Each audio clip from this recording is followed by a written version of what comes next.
PSI, the equivalent of magic in the Mother games, and something that not a lot of people seem to talk about enough. Even fans of the franchise. I don't know what it is, but there's something way more satisfying with these abilities being psychic instead of magic.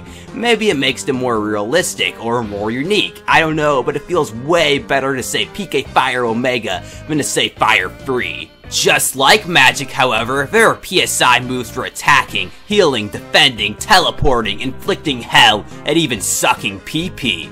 Now, obviously some of these PSI attacks are better than others, and as a huge fan of the Earthbound franchise, I'm gonna lay out and rank my top 10 personal favorite PSI moves in the series.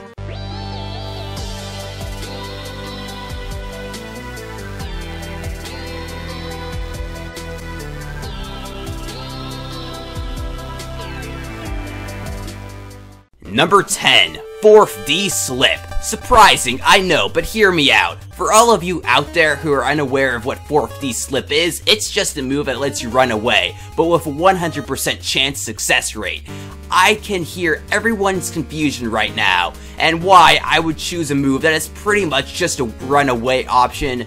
But as everyone who has ever played Mother 1 will tell you, it's a hard freaking game, especially at Mount a Toy. A lot of times your party's low on health, so it's a wiser idea to just run away than to stand and fight. Most of the time, unfortunately, the standard runaway option doesn't work, especially when it's a life and death scenario. So 4th D Slip is a lifesaver so many times throughout my playthroughs of this game. On the downside, it costs a whopping 16 PP to use, which is a huge chunk considering Inten is the only one who can use it, and his max PP doesn't even reach over 100 until the end of the game.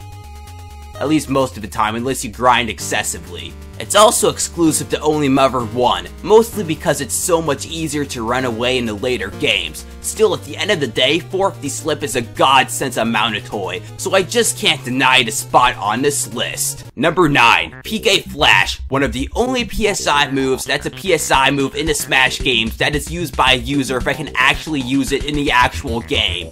PK Flash is a mixed bag to say the least. Sometimes it can be completely OP, and at other times it can be utterly useless. When using Flash, a variety of different things can happen depending on the level used. Flash Alpha has an 85% chance of making an enemy cry, which means lower accuracy by the way, along with a 15% chance of confusion. Flash Beta gives a 60% chance of crying, 10% rate of paralysis, 15% rate of confusion, and even a 15% rate of instant death. Gamma and Omega are practically the same thing, with only a higher percent chance of instant kills, 20% for Gamma and 40% for Omega. Not only that, but every level of the move hits all enemies, making it good to hit a large swarm of baddies with in hopes that at least a couple will instantly get knocked out.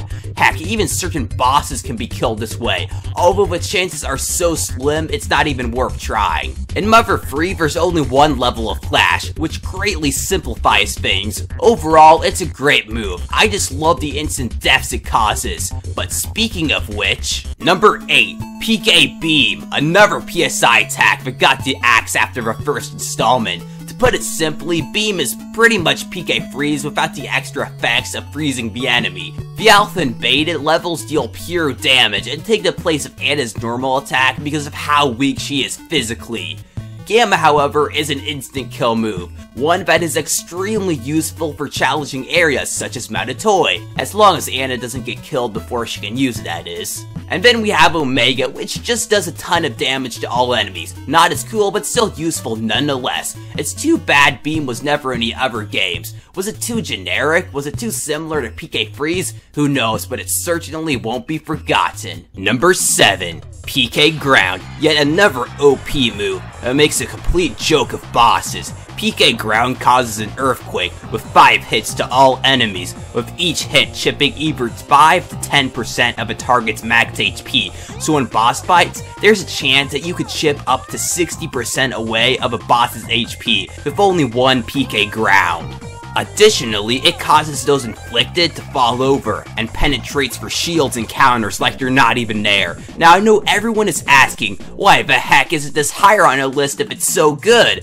Well, because to get Kumatora to learn it, who's the only one who can use it by the way, she needs to reach level 60. So unless you grind and grind and grind and grind, there's no way anyone's gonna have this in their arsenal until the end of the story. Even then, some people might beat the final boss without ever unlocking ground. Heck, I remember grinding for over an hour in the sewers of Newport trying to learn ground. So while it's definitely useful, there's not really a lot of chances to use it. Number 6. PK Fire. This has got to be one of the most well-known PSI to everyone outside the fanbase, mostly because of how the Smash games put it in Ness and Lucas's arsenal. But whenever I tell someone in this group that Ness and Lucas can't use PK Fire or Thunder, they don't believe me for some reason, and that brings up a good point. Why the heck did Sakurai have, pretty much every single move in these Ness and Lucas's moveset they can't actually use in the games? Now, I don't mean to disrespect them or anything, but that's kinda weird. Moving on though, PK Fire is the basic hit all enemies with one attack of the Mother games. Fire deals light damage compared to other powerful moves like Freeze, Rockin', or Starstorm, but it costs way less PP to compensate. One thing I don't get in Earthbound, however, is how Fire can only hit one row, while Rockin' and Starstorm can hit both, which is bullcrap. Then we have the PK Fire of Mother 1. The Alpha, Beta, and Gamma variants are pretty much useless because by the time Anna gets them, Alpha and Beta are too weak to do significant damage, except for maybe Gamma, which I guess might be useful from time to time. But Omega, though, is without a doubt the most OP move in the entire series. Way more OP than Ground. It instantly kills every single enemy on screen without question. And unlike Flash, it's not from time to time. It does it all the time, which is incredibly useful on Mounted Toy. On the downside, Anna doesn't learn Fire Omega until level 35, which to put into perspective took me 3 hours of grinding on Mounted Toy to get. So yeah. Number 5. PK Starstorm. Yet another move Ness and Lucas can use in Smash, but never could do it in the actual games. I don't understand you, Sakurai, but I mean, you're Sakurai and you can do whatever you want, so I'm gonna shut up now. Starstorm is a lot different from other PSI in the series, as instead of learning it through battle, it's taught as the story progresses. In Earthbound, Pooh's taught Starstorm Alpha about 2/3 for the adventure, while Omega's taught him right near the end. While in Mother 3, there's only one level and it's taught to Kumatora also near the end of the adventure. In a nutshell, Starstorm only has one purpose, and that's to do a crap ton of damage to all enemies, while not using as much PP as Rockin' or Love. Although the users of it typically have less PP than the users of Rockin' and Love, so it kinda balances it out, I guess. The damage it does is just fantastic, like up to 900 damage kind of fantastic, making it one of the most powerful moves in the series. Number 4, PK Freeze, the girly girl PSI, because all the people who can use it except for Pooh are all girls. RIP. Similar to PK Beam, Freeze deals pure damage to a single target for a low amount of PP, only with the additional benefit of the possibility of solidifying them as well. Oh, and elemental damage as well, so it destroys fire-based enemies. Throughout my years of Earthbound, I always found myself using Freeze more than pretty much any other PSI, mostly because of how Paul and Anna normal bashes do almost nothing, so it's a good replacement. Kumatora is a bit better offensively, but I still use Freeze while playing as her almost as much. Like Beam and Fire, in Earthbound Beginnings there's an OP variant, Freeze Gamma, which wipes out all but 1 or 2 of a target's HP. But guess what? Unlike Beam or Fire, this works on bosses too. Granted, the only boss you ever get to use it on is the dragon, but I still love it nonetheless. Number 3. Teleport. Having massive game worlds is nice. What's not nice though is because of that, it takes forever to get around. No problem, because Teleport has your back. For just a few PP, you can warp to any town you've entered previously, with one downside. To get it to work, you have to manage to run in a straight line without running into anything, or they explode. Which doesn't take away any health or anything, but it's annoying to do, since this means it can only be used in wide open areas. In Earthbound, there's a beta version that swaps the straight line dash into running in a circle. You can still screw up, but it's way less likely, and you don't quite need such a large space to pull it off. Teleport is especially useful in the first game, just because of how hard it is to get to places with all the random encounters. Oh, and with the Onyx Hook, it's possible to warp back to Magic Can, which has a wide open space, perfect for getting that momentum. Beginnings would be so much harder and tedious without it, and that's why it takes the number 3 spot. Number 2, Life Up / Healing. Okay, I'm grouping these two together because they both serve a similar function, and that's to fix the party up. Life Up recovers health, while Healing gets rid of status ailments, including poison, sleep, and even death. Every single PSI user in the franchise can use at least one of these moves, except for Paula. Oh well, you're not alone. Nintendo can't use any offensive PSI if that makes you feel any better. Actually, that's a bit worse. Oh well, I take back what I said about Freeze being the one I use the most though. Oh no, it's Life Up for sure. I use it constantly. It doesn't cost a crazy amount of PP, especially given the lower levels, and most users who can utilize it like Nintendo don't really have to preserve their reserves of the stuff.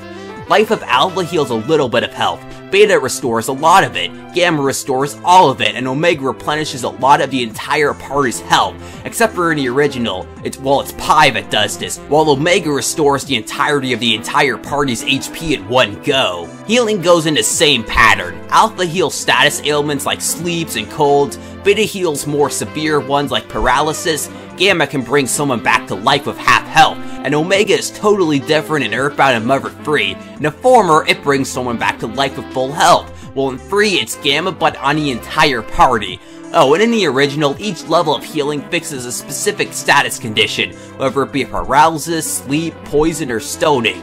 Life Up and Healing are without a doubt the most useful PSI attacks, but while not as useful, there's still one I love even more. Number 1, PK Rockin' / PK Love. What isn't there to love about this technique? You can name it whatever you want, it does massive damage to all enemies, even more than Starstorm, making it the most powerful attack in the franchise, dealing upwards of almost 1,000 pit points. It's unique to the main character, with only Ness and Lucas being able to use it, with very few foes in the adventure being able to use it as well, and the ones that do have significant relationships to Ness and Lucas. Early on in the adventure, Rockin' is incredibly useful to deal with foes ganging up on you, or if early bosses where Paul and the others aren't in the party yet. In Mother 3, it's not usable for quite a while in the journey, and instead of various variants being taught by leveling up, it's taught as the story progresses.